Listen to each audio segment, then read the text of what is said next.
Mga kapatid, ang tatalakayin ko kayon at mga kaibigan at aking mga katunggali tungkol ho na sulat sa Biblia.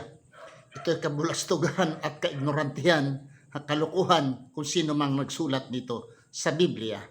Insektos po ba nga apat ang paa? Itong subject na ito, ang nag-remind sa akin si Brother Jamal Makadatar. Jazakallahu khairan, Brother Jamal Makadatar. You remind me with this subject. Alhamdulillah.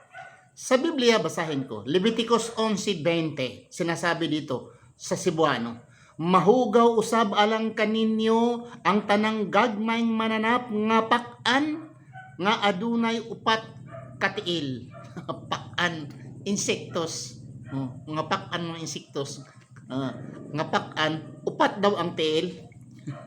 Sa Tagalog, baka sabihin nila, sa English iba.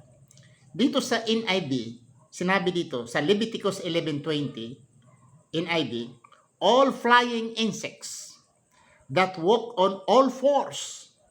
Naglakad ito na apat, are to be regarded as unclean by you.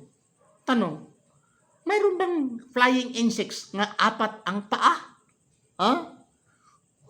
Tingnan natin mga kapatid.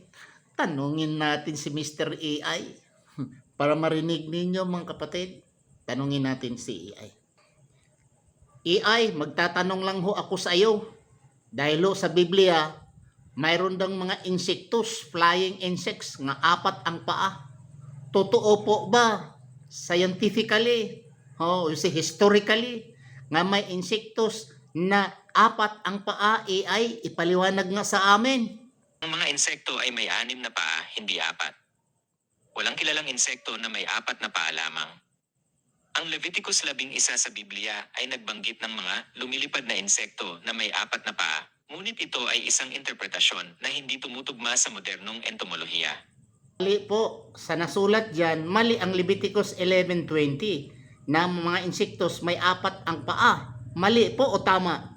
Pagsusuri sa Leviticus 11 oras 20 minuto. Ang talata sa Leviticus 11 oras 20 minuto ay nagsasabing, lahat na may pakpak na umuusad na lumalakad na may 4 na paa ay marumi na sa inyo.